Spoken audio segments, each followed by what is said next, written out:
Hello friends, आपका स्वागत है टेस्ट आईक्यू में। इस वीडियो में हम डिस्कस करेंगे एसएससी जेई का 2022 का मैकेनिकल का पेपर। ये 14 तारीख को जो पेपर हुआ था उसका दूसरा पार्ट है। पहले पार्ट में हमने 25 क्वेश्चन डिस्कस किए थे और इस वीडियो में हम 26 से लेके 50 क्वेश्चन तक डिस्कस करेंगे।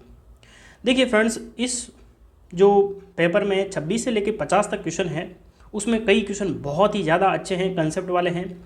तो मैं एक एक क्वेश्चन को बहुत ही आपको डिटेल में समझाऊंगा, तो वीडियो को लास्ट तक ज़रूर देखना है। देखिए फ्रेंड्स, आप इस वीडियो की लेंथ से समझ सकते हैं, यानी कि 26 से लेके हम 50 तक डिस्कस करेंगे। तो यदि नॉर्मल क्वेश्चन होंगे तो ये वीडियो 25 क्वेश्चन है तो लगभग 25 से 30 मिनट तक ख़त्म हो जाएगा। लेकिन यदि आपको 30 मिनट से ज़्यादा ये वीडियो मिलता है, इसका मतलब कुछ क्वेश्चन बहुत ही ज़्यादा अच्छे हैं और मैंने डिटेल में समझाया है। तो वीडियो को लास्ट तक ज़रूर देखना। यदि फ्रेंड्स आप किसी और एग्ज़ाम की भी तैयारी कर रहे हैं तो आपके कई कंसेप्ट जो है क्लियर हो जाएंगे, तो आपके दूसरे एग्ज़ाम में भी ये वीडियो हेल्पफुल होगा। तो चलिए शुरू करते हैं। पहला क्वेश्चन है, the size of steam stop valve is design by. देखिए, सबसे पहले आपको ये जानना है कि ये जो हमारा स्टीम स्टॉप वाल्व है इसका काम क्या होता है। जैसा कि आपको इसके नाम से पता चल रहा है, स्टीम स्टॉप वाल्व, यानी इसका काम है स्टीम को स्टॉप करना। कैसे स्टॉप करेगा? It is to regulate the steam supply from the boiler to the stream line. इसका मतलब क्या है? रेगुलेट का मतलब क्या होता है? कंट्रोल करना। तो ये कुल मिला के स्टीम को जो है रेगुलेट करता है, कंट्रोल करता है, यानी कि कितनी स्टीम भेजनी है, कब इसको स्टॉप करना है, कब इसको ओपन करना है। तो इसका काम होता है रेगुलेट करना। तो यहाँ पे पूछा गया है कि डिज़ाइन कैसे किया जाता है। तो यदि हमारा जो पाइप है जिसमें से स्टीम जा रही है, तो इसकी जो साइज़ होगी वो उस पाइप के डायमीटर के हिसाब से ही डिज़ाइन होगी। क्योंकि जैसे हमारा नल होता है उसमें से पानी आता है तो वो पाइप के हिसाब से ही नल डिज़ाइन किया जाएगा, तो वैसे ही ये पाइप के डायमीटर के हिसाब से डिज़ाइन किया जाता है। तो design by the pipe diameter it connects.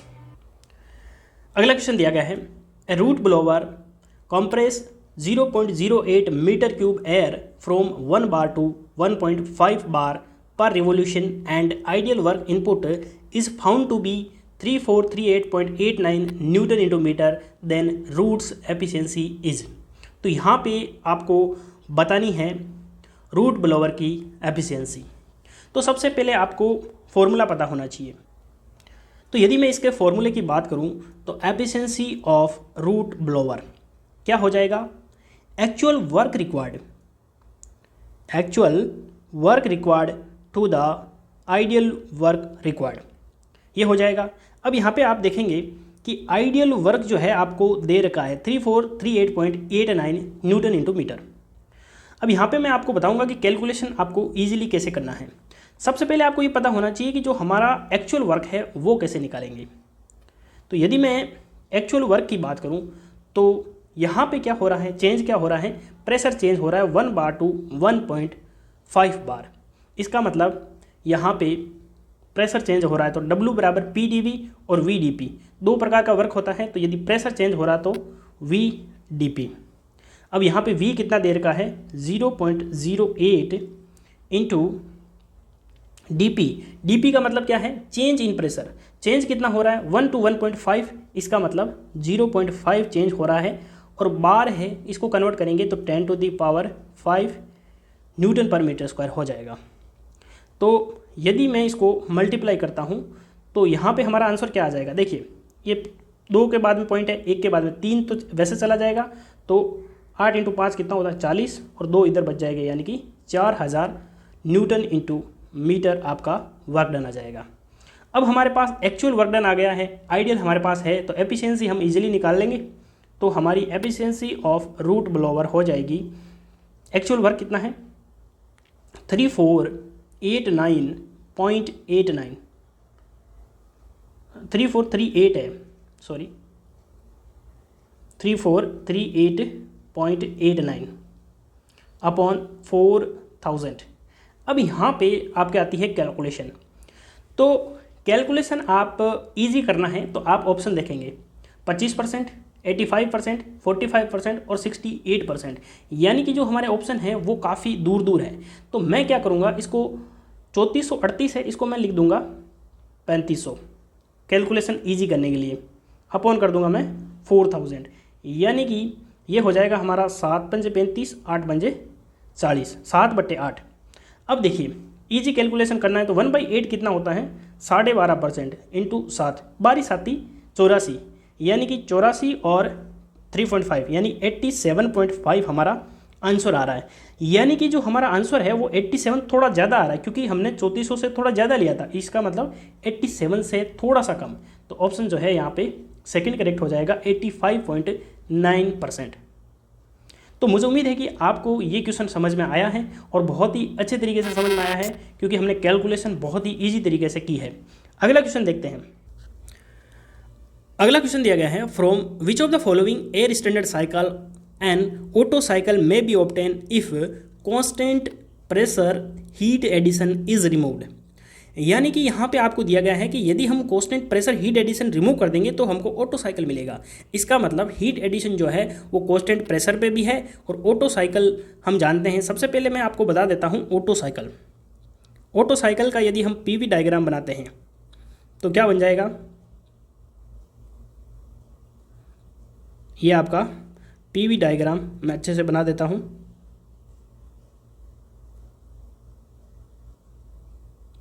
एकदम आराम से हम क्वेश्चन को डिस्कस करेंगे ताकि आपको इजीली समझ में आए।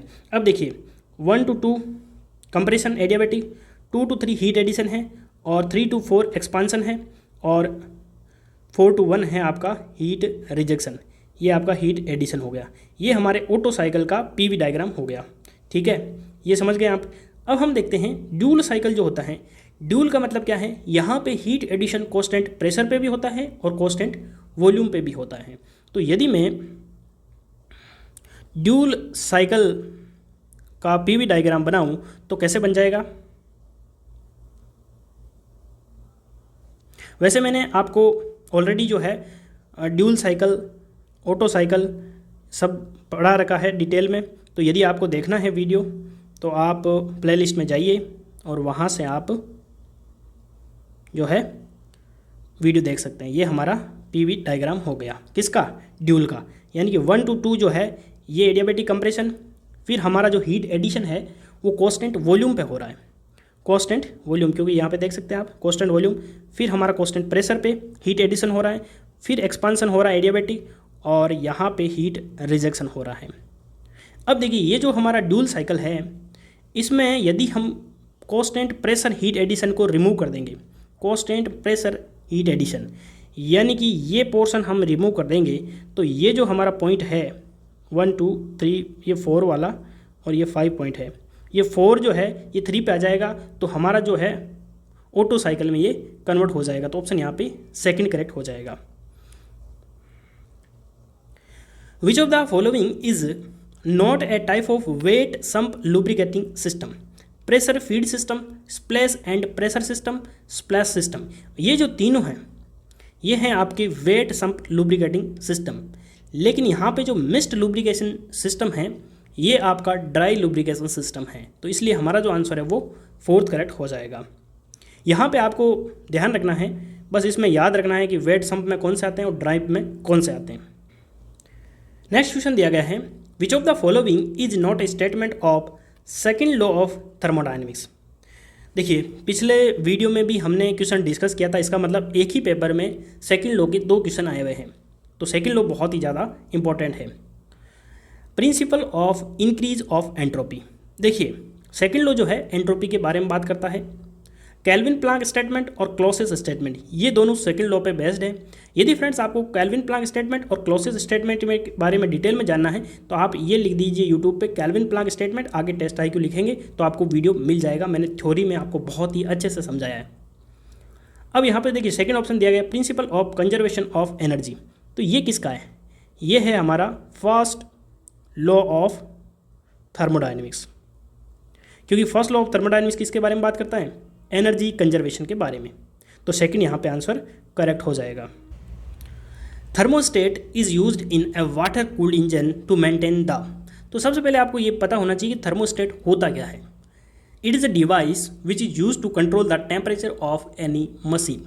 थर्मोस्टेट, इसका नाम से ही पता चल रहा है कि ये टेम्परेचर को कंट्रोल करता है। तो हमारा जो आंसर है वो सेकंड करेक्ट हो जाएगा, temperature of the cooling water. An economizer takes heat from dash of heating feed water. देखिए इकोनोमाइज़र का हमने पिछले वीडियो में भी क्वेश्चन डिस्कस किया था, यानी कि एक ही पेपर में इकोनोमाइज़र के 2 क्वेश्चन आए हुए हैं। तो आपको एयर प्री हीटर इकोनोमाइज़र के बारे में डिटेल में पढ़ के जाना है, बाकी इनका क्वेश्चन सिंपल ही आता है। इकोनोमाइज़र जो है वो फीड वाटर को प्री हीट करता है। तो ये हीट कहाँ से करता है? एग्जॉस्ट गैसेज यानी कि फ्लू गैसेज से हीट जो है वो लेता है। एयर प्री हीटर जो है वो भी काम क्या करता है? वो एयर को हीट करता है, और इकोनोमाइज़र वाटर को हीट करता है किससे? फ्लू गैसेज से। The slope of the hydraulic gradient line is dash the slope of the energy gradient line if the pipe has a uniform cross section. सबसे पहले आपको ये पता होना चाहिए कि हाइड्रोलिक ग्रेडियंट लाइन और एनर्जी ग्रेडियंट लाइन, या फिर हम कह सकते हैं टोटल एनर्जी ग्रेडियंट लाइन, इन दोनों में क्या फ़र्क है और दोनों क्या होती हैं। देखिए यदि मैं बात करूं, ये हमारा एक कोई वाटर रेजर्वोयर है, ठीक है, इसमें वाटर है, ठीक है, रेजर्वोयर हो गया। एक हमारा दूसरा रेजर्वोयर है जो क्या है, थोड़ी सी नीचे डिस्टेंस पे है, तभी तो क्या है, वाटर फ्लो होगा। इसमें पानी कम है, तो यहाँ से हमने एक जो है यूनिफॉर्म क्रॉस सेक्शन का पाइप लगा दिया, ठीक है, यानी वाटर यहाँ से फ्लो होगा। तो यदि हमारा जो पाइप है वो यूनिफॉर्म क्रॉस सेक्शन का है, यूनिफॉर्म क्रॉस सेक्शन का मतलब क्या है, एरिया जो है वो कांस्टेंट है शुरू से लेके एंड तक। अब देखिए total energy gradient line, total energy line, ठीक है, ये क्या होती है? ये होती हैं the summation of pressure head,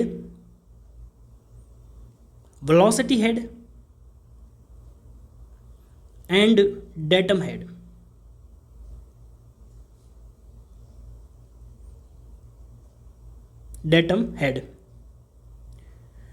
तीनों हेड का समेशन जो होता है टोटल एनर्जी ग्रेडियंट लाइन, ठीक है।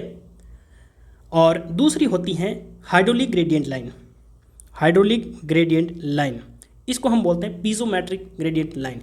इसमें क्या होता है, इसमें 2 ही होते हैं, एक तो आपका प्रेशर हेड और दूसरा होता है आपका डेटम हेड।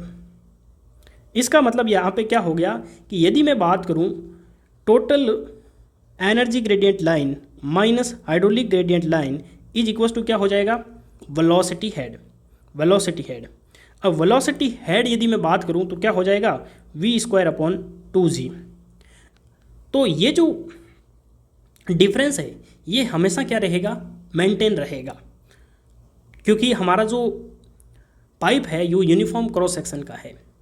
अब यदि हम स्लोप की बात करें तो स्लोप की बात करेंगे तो यदि हमारा यूनिफॉर्म क्रॉस सेक्शन है तो ये जो डिफरेंस है वेलोसिटी हेड का, ये शुरू से लेके एंड तक सेम ही रहेगा। इसका मतलब स्लोप जो होगी वो इक्वल होगी।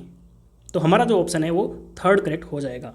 यदि यूनिफॉर्म क्रॉस सेक्शन का नहीं होता तो उनकी स्लोप जो है वो इक्वल नहीं होती। तो मुझे उम्मीद है कि ये क्वेश्चन आपको बहुत ही अच्छे से क्लियर हुआ है। अगला क्वेश्चन देखते हैं। यदि फ्रेंड्स आपको वीडियो पसंद आ रहा है तो वीडियो को लाइक ज़रूर करना और वीडियो को कंटिन्यू देखते रहना। For an incompressible fluid flowing through a pipe, the velocity of the fluid at different cross section will be proportional to। तो यदि हम बात करें, यहाँ पे बात हो रही है एक तो वेलोसिटी की, दूसरा आपका क्रॉस सेक्शन यानी कि एरिया की बात हो रही है। तो हम सभी को पता है कि जो हमारा डिस्चार्ज होता है Q, एरिया इनटू वेलोसिटी। तो हमारा यदि कोई भी पाइप है, यदि उसका क्रॉस सेक्शन चेंज हो रहा है या फिर सेम ही है, लेकिन वहाँ से जो डिस्चार्ज होगा वो कांस्टेंट रहेगा। यदि हमारा डिस्चार्ज कांस्टेंट है तो एरिया इनटू वेलोसिटी का जो मल्टीप्लिकेशन है वो क्या रहेगा, कांस्टेंट रहेगा। यानी कि velocity is inversely proportional to area. यानी कि एरिया यदि ज़्यादा होगा तो वेलोसिटी कम होगी, और यदि एरिया कम होगा तो वेलोसिटी ज़्यादा होगी। तो हमारा जो वेलोसिटी है वो किसके प्रोपोर्शनल होगा, 1/एरिया, यानी कि inversely proportional to the area. यहाँ पे प्रोपोर्शनल की बात हो रही है तो 1/एरिया हो जाएगा। अगला क्वेश्चन देखते हैं। The cyclic heat engine operate between a source temperature of 727 degree Celsius and a sink temperature of 27 degree Celsius. Maximum efficiency of the engine is. बहुत ही ज़्यादा सिंपल क्वेश्चन है, ऐसे क्वेश्चन मैं बहुत बार करवा चुका हूँ, तो मुझे उम्मीद है कि आप इजीली कर पाएंगे। यहाँ पे बात हो रही है मैक्सिमम एफिशिएंसी की। यदि हम मैक्सिमम एफिशिएंसी की बात करें तो मैक्सिमम एफिशिएंसी कौन से इंजन की होती हैं? वो होती है हमारे कार्नोट इंजन की। और कार्नोट इंजन जो होता है वो हमारा आइडियल इंजन होता है और उसकी एफिशिएंसी सिर्फ टेम्परेचर पे डिपेंड करती है, 1 - T lowest upon T highest. यहाँ पे बस ध्यान इतना सा रखना है, जब भी मैं ऐसा क्वेश्चन करवाता हूँ टेम्परेचर से रिलेटेड, तो मैं हमेशा बोलता हूँ कि कैलकुलेशन जो है वो हमेशा करते समय टेम्परेचर हमको केल्विन में लेना है। तो 727 + 273 ये कितना हो जाएगा? 1000 केल्विन हो जाएगा। और टी लोवेस्ट जो है वो कितना है? 27 + 273, तो ये हो जाएगा आपके 300।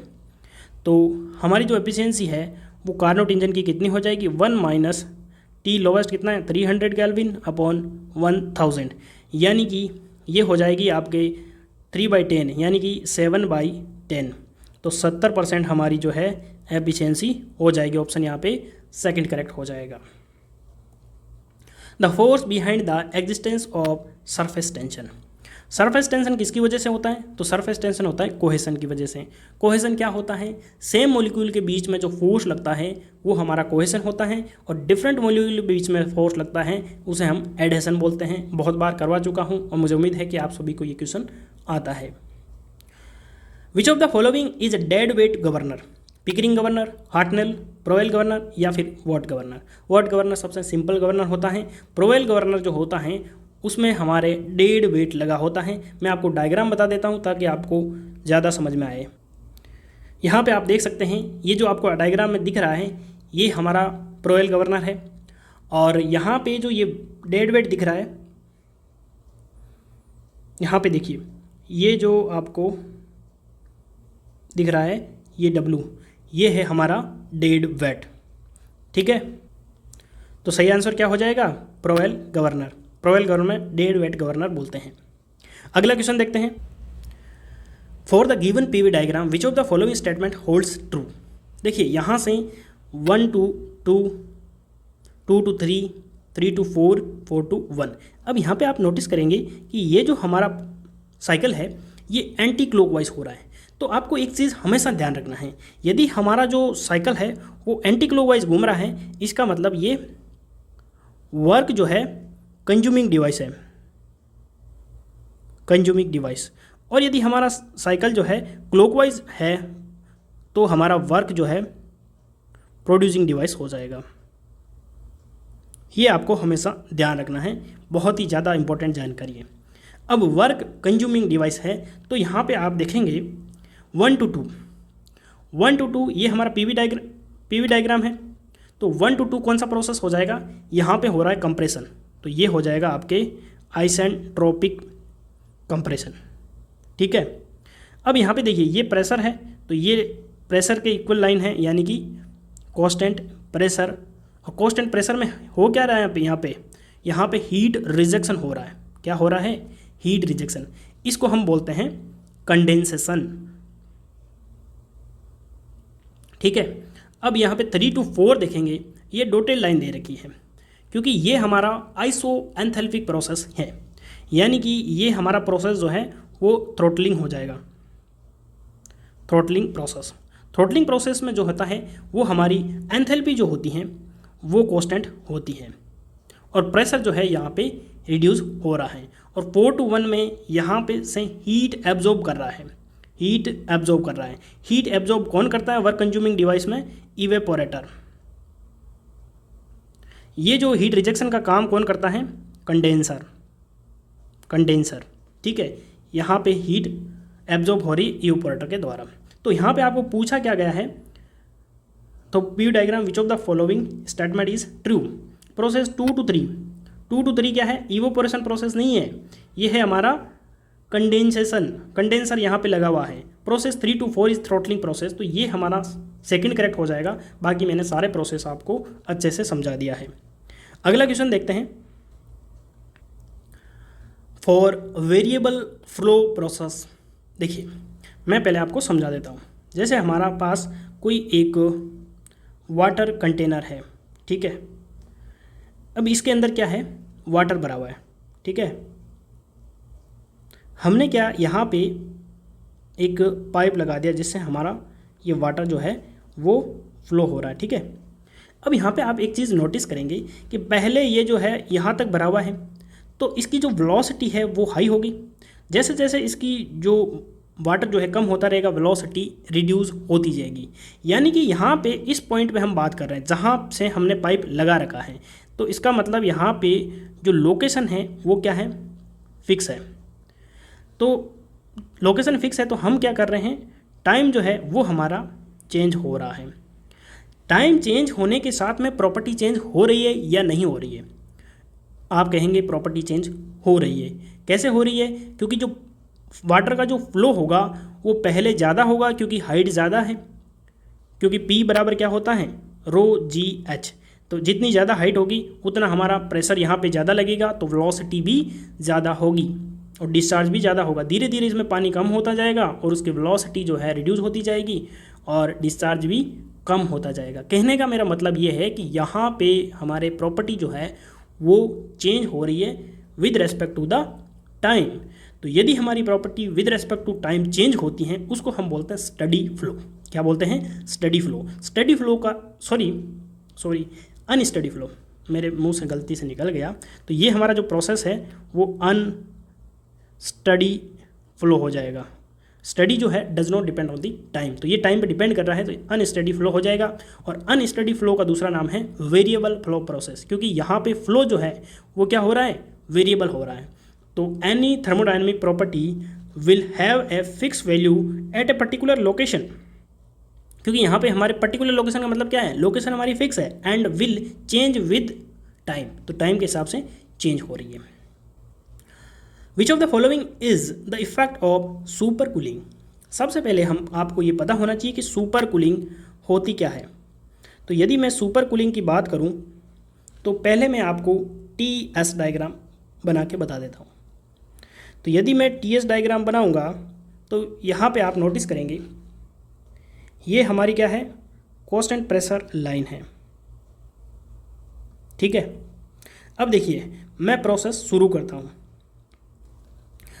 पहले 1 से 2 जाता हूँ मैं, ये हमारा 1 है, ये 2 है, ठीक है।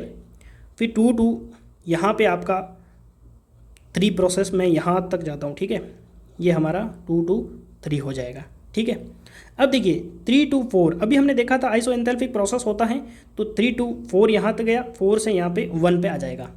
तो ये हमारा हो गया पूरा cycle complete, work consuming device है, ठीक है। अब यहाँ पे बात हो रही है सुपर कूलिंग। देखिए मैंने आपको पहले भी बताया है कि ये जो हमारा पॉइंट होता है ये होता है क्रिटिकल पॉइंट। इससे पहले ये हमारी क्या है, लिक्विड लाइन है, लिक्विड लाइन, और ये हमारी है वेपर लाइन, ठीक है। तो यहाँ से ऊपर जो है सुपर हीटिंग होगा और इस लिक्विड लाइन से नीचे जो जाएगा उसे हम बोलेंगे सुपर कूलिंग। तो यदि मैं इस प्रोसेस को 3 to 3 डेज लेके जाता हूँ, 3 डेज यहाँ पॉइंट है, और 3 डेज से फिर हम इसको वापस लेके आते हैं 4 डेज तक, तो ये हमारा जो हो जाएगा सुपर कूलिंग हो जाएगा। अब देखिए ये जो यहाँ पे हमारा क्या है, इवेपोरेशन है, हीट यहाँ से एडिशन हो रही है। जो मैंने पिछले क्वेश्चन में भी बताया था, हीट एडिशन, यहाँ पे इवेपोरेट लगा हुआ है तो हीट एडिशन हो रही है। यानी कि जैसे मान लो हमारे रूम में एसी लगी हुई है, तो एसी जो लगी हुई है वहाँ पे अंदर की साइड जो हमारे रूम का जो टेम्परेचर रिड्यूस कैसे होता है, वहाँ की जो हीट वो एब्जॉर्ब कौन करता है, इवेपोरेटर। तो यहाँ पे देखिए 4 to 1 ही पहले हीट जो है एडिशन हो रही थी। अब यहाँ पे 1 से 4 डेज हो गया, यानी कि पहले जो है पहले क्या हो रहा था, हीट जो एब्जॉर्ब हो रही थी वो कहाँ से कहाँ तक हो रही थी, 1 to 4, ठीक है। अब यहाँ पे जो फाइनल पॉइंट जो है सुपर कूलिंग के बाद में, तो हमारी जो हीट एडिशन हो रही है वो हो रही है 1 to 4 डेज। तो यहाँ पे आपको लाइन ज़्यादा दिख रही है, इसका मतलब जो हमारा रेफ्रिजरेशन इफेक्ट होगा वो ज़्यादा होगा, क्योंकि COP जो है वो क्या होती हैं, refrigeration effect upon work input. Work input तो सेम ही है, लेकिन रेफ्रिजरेशन इफेक्ट हमारा इंक्रीज हो रहा है, तो हमारा जो आंसर है वो सेकंड करेक्ट हो जाएगा, क्योंकि 1 to 4 डेज जो है वहाँ पे हीट एडिशन या हम कह सकते हैं रेफ्रिजरेशन इफेक्ट ज़्यादा हो रहा है, क्योंकि जितनी हीट एब्जॉर्ब ज़्यादा करेगा रेफ्रिजरेशन इफेक्ट हमारा ज़्यादा आएगा। तो मुझे उम्मीद है कि आपको ये क्वेश्चन अच्छे से समझ में आया होगा। अगला क्वेश्चन देखते हैं। A turbine develop 400 kilowatt power under the head of 81 metre at 225 RPM. What will be the speed of the turbine under the head of 64 metre? देखिए यहाँ पे आपको क्या पूछा गया है, what will be the speed of turbine. तो आपको स्पीड पूछी है जब हमारा हेड जो है वो चेंज हो जाएगा 64 मीटर। देखिए पहले मैं आपको बता देता हूँ यूनिट स्पीड क्या होती है। किसकी बात कर रहा हूँ? यूनिट स्पीड की। यूनिट स्पीड होती है speed of the turbine under unit head, under unit head. जब हमारा हेड यूनिट होगा उस टाइम जो स्पीड होगी उसको हम बोलेंगे यूनिट स्पीड। और यूनिट स्पीड का फॉर्मूला होता है speed upon root of head. और यूनिट स्पीड जो है वो हमारी कांस्टेंट होती है। तो यदि हम पहले की कंडीशन माने तो n1 अपॉन रूट h1 होगा, बराबर हो जाएगा आपके n2 अपॉन रूट h2। तो हमारे को सबसे पहले क्या दिया गया है, स्पीड आपको क्या दे रखी है 225 RPM, 225 RPM अपॉन हेड कितना है 81, तो 81 हो जाएगा। स्पीड हमको n2 निकालनी है और हमको हेड दे रखा है 64। तो यहाँ पे हमारा जो आंसर है वो क्या हो जाएगा, देखिए 225 अपॉन ये 9 हो जाएगा और ये हो जाएगा हमारा 8 हो जाएगा, तो हमारी n2 आ जाएगी। अब सिंपल सा कैलकुलेशन है, 9 से डिवाइड करेंगे तो ये कितना आ जाएगा 25 8 इंटू 8 होता है 200। तो हमारा जो RPM है वो 200 आ जाएगा, ऑप्शन 4 करेक्ट हो जाएगा। सबसे इम्पोर्टेंट यहाँ पे एक ही चीज़ है, आपको यूनिट स्पीड के बारे में पता होना चाहिए। यदि हम यूनिट डिस्चार्ज की बात करेंगे तो यूनिट डिस्चार्ज क्या हो जाएगा, discharge upon root of h, यानी कि यूनिट हेड पे जो डिस्चार्ज होगा उसे हम यूनिट डिस्चार्ज बोल देंगे। Head losses caused by an obstruction in the pipe having an area A and maximum area of obstruction as A is given by the expression। देखिए यहाँ पे बात हो रही है पाइप की। पाइप में हेड लॉसेस जो होते हैं वो दो टाइप के होते हैं। एक तो होता है आपका मेजर लॉसेस, दूसरा होता है माइनर लॉसेस। यदि हम मेजर लॉसेस की बात करें तो major losses due to friction होते हैं। किसकी वजह से होते हैं? Due to the friction. यदि हम फ्रिक्शन की वजह से जो हेड लॉसेस निकालते हैं वो हम डार्सी-विस्बेक फॉर्मूले से निकालते हैं। और यदि हम डार्सी-विस्बेक फॉर्मूले की बात करें तो वो क्या हो जाएगा, head losses due to the friction is FL_V² upon 2GD। यहाँ पे F क्या है, फ्रिक्शन फैक्टर, L है length of pipe, V is the velocity of fluid and D is the diameter of pipe. अब यहाँ पे हम बात कर रहे हैं माइनर लॉसेस की। माइनर लॉसेस कई टाइप के होते हैं, जैसे कि सडन एक्सपांसन, यानी कि जो से हमारा पाइप है उसमें एकदम एक्सपांशन हो गया। तो यदि हम हेड लॉसेस की बात करें due to the sudden expansion तो वो हो जाएगा, पहले यदि वेलोसिटी V1 थी उसके बाद में V2 हो गई, क्योंकि एक्सपांसन हो गया तो V2 रिड्यूस हो जाएगा, तो V1 माइनस V2 का स्क्वायर अपॉन 2G। ये होता है head losses due to the sudden expansion. और यदि हम बात करें सडन कॉन्ट्रैक्शन की तो ये हमारा सडन कॉन्ट्रैक्शन हो गया।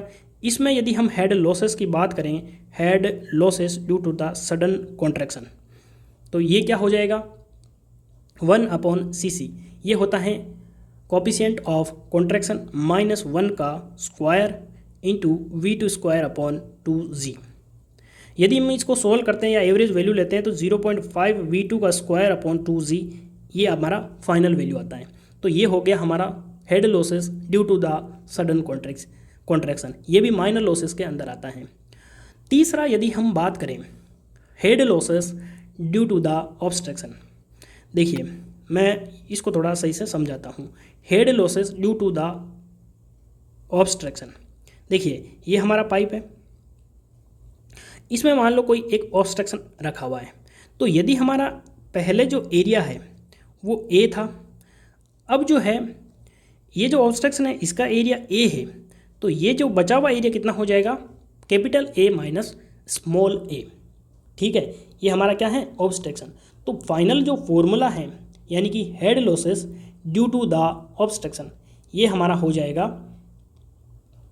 Area of pipe upon coefficient of contraction into area of pipe minus area of obstruction, यानी कि ये ऊपर वाला एरिया जो बाकी बचा हुआ है ये आ जाएगा -1, इसका जो है आपका स्क्वायर हो जाएगा इंटू v² अपॉन 2g। ये हमारा जो है ऑप्शन फर्स्ट में दिया गया है, ये फर्स्ट यहाँ पे करेक्ट हो जाएगा। अगला क्वेश्चन देखते हैं। The value of nozzle efficiency does not depend on which of the following, Nusselt number of flow, Reynolds number, angle of divergence of divergent portion, material of nozzle. देखिए बात हो रही है यहाँ पे नोजल की, तो यदि हमारा नोजल सोनिक कंडीशन में है, सब सोनिक कंडीशन में, तो इसे हम बोलेंगे नोजल, यानी कि हमारा यहाँ पे एरिया जो है रिड्यूस हो रहा है, वेलोसिटी इंक्रीज होगी, प्रेशर यहाँ पे डिक्रीज हो जाएगा। तो ये हमारी बात हो रही है सब सोनिक की, यानी कि नॉर्मल कंडीशन में जहाँ पे एरिया रिड्यूस होगा वो हमारा नोजल होगा। लेकिन यदि हमारा सुपरसोनिक फ्लो है, तो वैसे तो हमारा ये इसको क्या बोलते हैं, डाइवर्जेंट, तो ये डाइवर्जेंट पोर्शन है, ये भी हमारा नोजल की तरह वर्क करेगा जब ये सुपरसोनिक कंडीशन में होगा। ठीक है, ये तो हो गया नोजल की डेफिनेशन। अब यहाँ पे बात आ रही है एफिशिएंसी ऑफ द नोजल। तो एफिशिएंसी ऑफ द नोजल क्या होती है, एक्चुअल एंथैल्पी ड्रॉप, एंथैल्पी को हम एच से रिप्रेजेंट करते हैं, तो actual enthalpy drop to the isentropic enthalpy drop, isentropic enthalpy drop, ये तो होगी हमारे एफिशिएंसी का फॉर्मूला। अब देखिए ये एफिशिएंसी किस पे डिपेंड करती है वो मैं आपको बता देता हूँ। तो efficiency depend on number first material of nozzle, material of nozzle, ये मटेरियल पे डिपेंड करेगी। सेकंड यदि हम बात करें तो इसके अंदर जो फ्रिक्शन है उस पर डिपेंड करेगी। यदि हम थर्ड की बात करें तो टर्बुलेंस इन फ्लो, उसमें यदि वेलोसिटी ज़्यादा है तो टर्बुलेंस हो सकता है, उस पर भी डिपेंड करेगा। उसके बाद में यदि हम बात करें तो उसकी वेलोसिटी क्या है उस पर डिपेंड करेगी वेलोसिटी। उसके बाद में यदि हम बात करें कन्वर्जेंट एंगल या फिर डाइवर्जेंट एंगल, क्योंकि यदि हमारा सुपरसोनिक फ्लो है तो वहाँ पे डाइवर्जेंट फ्लो होगा, तो डाइवर्जेंट एंगल पे भी डिपेंड करेगी। उसके बाद में हम बात करें shape and size of nozzle and nature of fluid, nature of fluid, इसमें फ्लूइड जो फ्लो हो रहा है उसका नेचर क्या है उस पर भी डिपेंड करेगा, and shape and size of the nozzle. तो यहाँ पे आप देखेंगे रेनॉल्ड्स नंबर होता है रो VL अपॉन म्यू, तो रेनॉल्ड्स नंबर पर डिपेंड करेगा, एंगल ऑफ डाइवर्जेंस पे डिपेंड करेगा, मटेरियल पे डिपेंड करेगा, लेकिन नसेल्ट नंबर पे डिपेंड नहीं करेगा। तो हमारा जो आंसर है वो फर्स्ट करेक्ट हो जाएगा। अगला क्वेश्चन देखते हैं। Continuity equation is based on which of the following application, conservation of energy, conservation of energy and momentum, conservation of mass या फिर मोमेंटम। तो कंटिन्यूटी इक्वेशन किस पे बेस्ड होती है, कंजर्वेशन ऑफ मास। बहुत ही ज़्यादा सिंपल क्वेश्चन है, ये तो आप सभी को आता होगा। अगला क्वेश्चन देखते हैं। ये क्वेश्चन बहुत ही अच्छा है, मैं चाहता हूँ कि वीडियो को पॉज करके यदि आपको आता है तो उसको एक बार ज़रूर ट्राई करें। Water is flowing at the rate of 0.05 metre cube per second in a smooth pipe of diameter 500 mm and length of 900 meter. What will be the nature of flow? Take the kinematic viscosity of water is 0.02 stroke. देखिए यदि हम pipe के अंदर flow कैसा है वो यदि हमको निकालना है तो सबसे पहले हमको ये पता होना चाहिए कि इसमें रेनॉल्ड्स नंबर क्या है। अब आप सोचेंगे रेनॉल्ड्स नंबर से हमको कैसे पता चलेगा, तो यदि हमारा जो रेनॉल्ड्स नंबर है उसकी वैल्यू जो है लेस देन 2000 है तो हमारा जो फ्लो है वो कैसा होगा, लेमिनार। और यदि रेनॉल्ड्स नंबर जो है 2000 से ज़्यादा है लेकिन 4000 से कम है तो ये लेमिनार से ट्रांजिशन में कन्वर्ट हो जाएगा, ट्रांजिशन फ्लो। और यदि हमारा Reynolds number is greater than 4000 है तो ये हमारा टर्बुलेंट फ्लो होगा। ठीक है, तो हमको कुल मिला के रेनॉल्ड्स नंबर निकालना है। अब रेनॉल्ड्स नंबर का फॉर्मूला आपको पता होना चाहिए। रेनॉल्ड्स नंबर का फॉर्मूला होता है rho V D upon mu. Mu यहाँ पे क्या है, काइनेमेटिक विस्कोसिटी, लेकिन क्वेश्चन में हमको क्या दे रखा है, सॉरी म्यू जो है हमारी डायनामिक विस्कोसिटी है, लेकिन हमको क्वेश्चन में काइनेमेटिक विस्कोसिटी दे रखी है। तो हम जानते हैं कि हमारी जो काइनेमेटिक विस्कोसिटी होती है वो dynamic viscosity to the density of fluid होती है। तो मैं इसको लिख सकता हूँ V D upon nu. V velocity, D diameter and nu is the kinematic viscosity of fluid.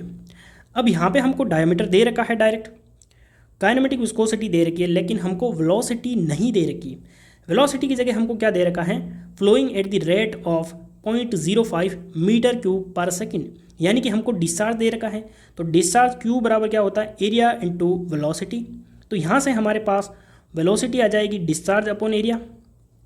Discharge कितना है 0.05 अपॉन एरिया है पाई बाई 4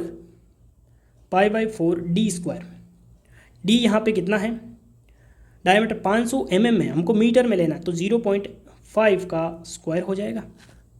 तो यदि हम इसको सोल्व करें तो देखिए आपको मोटा मोटी सोल्व करना है। मैं इसको क्या करूँगा, 5 इंटू 10⁻⁻2 लिख दूंगा और इसको लिख दूंगा 22/7 इंटू इसका स्क्वायर कितना होगा 25, तो वैसे हो जाएगा 25 नहीं, हम इसको 5 इंटू 5 लिख देते हैं, 5 इंटू 5 और पॉइंट के बाद में एक पॉइंट के बाद में एक के बाद पॉइंट है, यानी कि स्क्वायर करेंगे तो 10⁻⁻2 आ जाएगा। तो यहाँ से आप देखेंगे कि ये 5 इंटू 10⁻⁻2 5 इंटू 10⁻⁻2, तो यहाँ पे हमारे पास वैल्यू कितनी आ जाएगी, वैल्यू आ जाएगी 7 तो ऊपर चला जाएगा और नीचे आ जाएगा 22 इंटू 5। हमको सोल्व नहीं करना है क्योंकि आप सभी को पता है एग्ज़ाम में जो है कैलकुलेटर नहीं होता, तो हमको जो है कैलकुलेशन को कॉम्प्लिकेटेड नहीं करना है। तो हमारे पास वेलोसिटी की वैल्यू कितनी है 7/22 इंटू 5 इंटू डायमीटर कितना दे रखा है आपको, अभी तो यूज़ किया था 0.5 अपॉन काइनेमेटिक विस्कोसिटी। देखिए 0.02 स्टॉक 0.02। अब यहाँ पे आपको ये पता होना चाहिए। तो यदि हम बात करें स्टॉक की, स्टॉक क्या होता है, स्टॉक होता है सेंटीमीटर स्क्वायर पर सेकंड। यदि हम इसको मीटर स्क्वायर पर सेकंड में कन्वर्ट करेंगे तो 10⁻⁻4 आ जाएगा। तो अब यहाँ पे आप देखेंगे कि देखिए ये जो पॉइंट हटाएंगे तो यहाँ पे 10⁻⁻1 आ जाएगा और ये 5 से 5 कैंसिल हो जाएगा। और यदि आप इसको सोल्व करते हैं, इसको हमको ज़्यादा सोल्व नहीं करना है, 7 ऊपर रह ही जाएगा और ये 22 है और ये 2 है, मल्टीप्लाई होंगे तो 44 हो जाएंगे। और नीचे देखिए 10⁻⁻2 और ये -4 कितने हो गए 6 और ये है आपके -1 है, तो -1 है तो एक कम हो जाएगा, यानी कि 6 में से एक कम हो जाएगा तो 10⁵। अब हमको इसको सोल्व नहीं करना है, हमको सिर्फ देखना क्या है, देखना है कि रेनॉल्ड्स नंबर की वैल्यू कितनी आ रही है, 4000 से ज़्यादा आ रही है। तो 4000 से ज़्यादा आ रही है तो हमको ये सिर्फ पता करना है, वैल्यू नहीं निकालनी है। तो यदि 4000 से ज़्यादा वैल्यू आएगी तो टर्बुलेंट फ्लो होगा, क्योंकि ये वैल्यू जो है 10⁵ यानी कि 1 लाख है, उसमें 44 का भाग दे भी देंगे तो भी ज़्यादा कोई फ़र्क नहीं पड़ेगा और 7 एक वैसे भी है, यानी ये वैल्यू जो है 4000 से ज़्यादा आने वाली है, हम सभी को पता है। अगला क्वेश्चन देखते हैं। What is the reason for providing baffles in between water tubes in a Babcock and Wilcox boiler? देखिए सबसे पहले आपको ये पता होना चाहिए कि Babcock एंड Wilcox बॉयलर कौन सा होता है, तो ये होता है वाटर ट्यूब बॉयलर। अब इसमें बैफल्स कहाँ लगी होती है, कैसी लगी होती है, पहले मैं आपको एक डायग्राम बता देता हूँ कि वाटर ट्यूब बॉयलर में बैफल्स कहाँ लगी होती है और दिखने में कैसी होती है। यहाँ पे आपको जो है Babcock और Wilcox का डायग्राम दिख रहा होगा, ये है हमारी वाटर ट्यूब। ये वाटर ट्यूब के बीच में जो है ये हमारी बैफल्स लगी हुई है, एक और ये दूसरी बैफल्स। इसकी वजह से क्या होता है कि स्टीम पहले ऐसे जाएगी, फिर ऐसे जाएगी और फिर ऐसे जाएगी। तो इससे क्या होगा कि हमारा जो स्टीम है उसका कॉन्टैक्ट ज़्यादा बढ़ जाएगा। किस में? जो स्टीम यहाँ से फ्लो हो रही है वो हमारी ट्यूब से ज़्यादा कॉन्टैक्ट में रहेगी, और ट्यूब के अंदर क्या है? वाटर है। तो आपने डायग्राम में देखा होगा कि बैफल्स क्या होती हैं। तो यदि आपको डेफिनेशन जाननी है तो इसकी डेफिनेशन क्या होती है? It deflects hot flue gases, यानी कि गैसेस को ये जो है डिफ्लेक्ट करती है। आपने देखा होगा कि जो बैफल्स लगी होती हैं उसमें स्टीम जो है वो ऐसे जा रही है, तो क्या कर रही है? इसको डिफ्लेक्ट कर रही है। डिफ्लेक्ट करेगी तो क्या होगी? वाटर के कांटेक्ट में ज़्यादा आएगी। वाटर के कांटेक्ट में नहीं, जिसमें ट्यूब्स के अंदर वाटर हैं उस ट्यूब्स के कांटेक्ट में ज़्यादा आएगी, यानी कि जो वाटर को हीट ज़्यादा देगी। तो ये कुल मिला के बेटर कॉन्टैक्ट प्रोवाइड करती हैं बैफल्स। तो यहाँ पे हमारा जो आंसर है वो फोर्थ करेक्ट हो जाएगा, to have better contact of flue gases with water tubes. ठीक है। The angle of repose is defined as the maximum inclination of plane at which a body remains in equilibrium over the inclination plane by the assistance of friction only. According to the deflection of angle of repose, the correct relation between angle of repose and angle of friction is। देखिए मैं आपको थोड़ा अच्छे से समझा देता हूँ। यदि हम बात करें, ये इंक्लाइंड सरफेस है, यहाँ पे जो एंगल होगा वो हमारा होगा अल्फ़ा। अल्फ़ा क्या है? Angle of repose. Angle of repose कहाँ पे होगा? जस्ट बॉडी जो है वो स्लाइड करेगी, यानी कि यहाँ पे हमारी बॉडी रखी हुई है और इसका मास mg नीचे की साइड लग रहा है, और इधर कौन सा फोर्स लगेगा? इधर कैसे लगेगा? ये हमारा अल्फ़ा हो जाएगा, तो ये हो जाएगा mg कोस अल्फ़ा, ये हो जाएगा आपके mg साइन अल्फ़ा, और यहाँ से नॉर्मल फोर्स लगेगा और इसके पीछे जो है हमारा फ्रिक्शन फोर्स लगेगा। तो हम कह सकते हैं F बराबर क्या हो जाएगा? mg साइन अल्फ़ा, और n बराबर हो जाएगा mg कोस अल्फ़ा। यदि हम इस एक दूसरे को डिवाइड करते हैं तो sine alpha upon cos alpha क्या हो जाएगा? Tan alpha. mg से mg कैंसिल हो जाएगा और ये हमारा F/n हो जाएगा। अब देखिए यदि हम बात करें फ्रिक्शन एंगल की, तो फ्रिक्शन एंगल जो होता है वो क्या होता है? tan phi बराबर होता है हमारा लिमिटिंग फ्रिक्शन अपॉन हो जाएगा नॉर्मल रिएक्शन। क्या होता है? Normal reaction. यानी कि हम कह सकते हैं कि हमारा जो बॉडी जो है जस्ट स्लाइड की कंडीशन में होगी, तो यहाँ पे भी F/n आ रहा है, यहाँ पे भी F/n आ रहा है, दोनों सेम है। इसका मतलब टेन जो अल्फ़ा बराबर क्या हो जाएगा? टेन फाई हो जाएगा, यानी अल्फ़ा बराबर फाई। इस कंडीशन में यानी कि एंगल ऑफ रिपोज और एंगल ऑफ फ्रिक्शन जब इक्वल हो जाएंगे तो हमारी बॉडी जो है जस्ट स्लाइड होगी। The frictional power of single cylinder 4-stroke engine is estimated to be 25 kilowatt. If the mechanical efficiency is 75% then the value of indicated power will be. बहुत ही ज़्यादा सिंपल क्वेश्चन है। देखिए हम बात करते हैं मैकेनिकल एफिशिएंसी की। मैकेनिकल एफिशिएंसी होती है brake power to the indicated power. अब यहाँ पे आपको पता होना चाहिए कि इंडिकेटेड पावर बराबर होता है brake power to the plus frictional power. इन दोनों का समेशन होता है इंडिकेटेड पावर। यानी कि यदि मैं बात करूं ब्रेक पावर बराबर क्या हो जाएगा? Indicated power minus frictional power. तो मैकेनिकल एफिशिएंसी आपको कितनी दे रखी है? 0.75 बराबर ब्रेक पावर की जगह मैं indicated power minus frictional power रखूंगा और डिवाइड करूंगा इंडिकेटेड पावर, तो मैं यहाँ पे डायरेक्ट लिख रहा हूँ 1 माइनस हो जाएगा frictional power to the indicated power. तो यदि मैं इसको लिखूं frictional power upon indicated power बराबर 1 माइनस 0.75 बराबर 0.25, इसको मैं लिख सकता हूँ 1/4। अब हमको पूछा क्या है? इंडिकेटेड पावर पूछा है, तो इंडिकेटेड पावर बराबर हो जाएगा फ्रिक्शनल पावर इंटू 4, और फ्रिक्शनल पावर कितनी दे रही है? 25 इंटू 4 हो जाएगा 25 चौके 100, यानी सेकंड आंसर करेक्ट हो जाएगा। ब्रेक पावर में be measured with the use of, तो हमारा जो आंसर है ईडी करंट डायनेमोमीटर। देखिए डायनेमोमीटर क्या होता है? डायनेमोमीटर जो है एक ऐसी डिवाइस होती है जो टॉर्क मेज़र करती हैं और ब्रेक पावर मेज़र करती हैं, यानी कि ये फ्रिक्शनल रेजिस्टेंस को मेज़र करती हैं। ये दो टाइप का होता है, एब्जॉर्प्शन डायनेमोमीटर और एक होता है ट्रांसमिशन डायनेमोमीटर। कौन से होते हैं? ट्रांसमिशन मिशन डायनेमोमीटर और एब्जॉर्प्शन। एब्जॉर्प्शन का काम क्या होता है, ये एनर्जी को एब्जॉर्ब करता है फ्रिक्शनल रेजिस्टेंस की वजह से। और इसका जो एग्जांपल है ये ईडी करंट डायनेमोमीटर, यानी कि यहाँ पे हमारा फर्स्ट करेक्ट हो जाएगा। और ये किसका टाइप है, किसका एग्जांपल है, एब्जॉर्प्शन डायनेमोमीटर। यदि हम बात करें ट्रांसमिशन डायनेमोमीटर, ट्रांसमिशन का मतलब क्या है, ये पावर एनर्जी को ट्रांसफ़र कर देगा, किसको कर देगा, ये अदर मशीन पे जो है वो एनर्जी को ट्रांसफ़र कर देगा। तो अदर मशीन जो होगी वहाँ पे हम मेज़र कर लेंगे, क्या कर लेंगे, ब्रेक पावर को मेज़र कर लेंगे। तो उसका जो एग्जाम्पल है वो है टोर्सन डायनेमोमीटर। तो ये आपको ध्यान रखना है। विच of the following refrigeration system is used for cryogenic cooling. देखिए जहाँ पे भी आपको वर्ड दिखे क्रायोजेनिक, क्रायोजेनिक का मतलब होता है लो टेम्परेचर। लो टेम्परेचर यानी कि बात जहाँ पे लो टेम्परेचर की होगी, यानी क्रायोजेनिक की होगी तो वहाँ पे लो टेम्परेचर की बात होगी। तो यहाँ पे आप देखोगे तो लिक्विड नाइट्रोजन, ये आप नाम देखते ही आपको ये पता होना चाहिए लिक्विड नाइट्रोजन का जो टेम्परेचर होता है वो कितना होता है, -195 डिग्री सेल्सियस। इतना कम टेम्परेचर होता है किसका, लिक्विड नाइट्रोजन का। तो लिक्विड नाइट्रोजन रेफ्रिजरेशन सिस्टम जो है उसमें हम यूज़ करते हैं क्रायोजेनिक कूलिंग। तो यहाँ पे हमने 26 से लेके 50 क्वेश्चन डिस्कस किए हैं।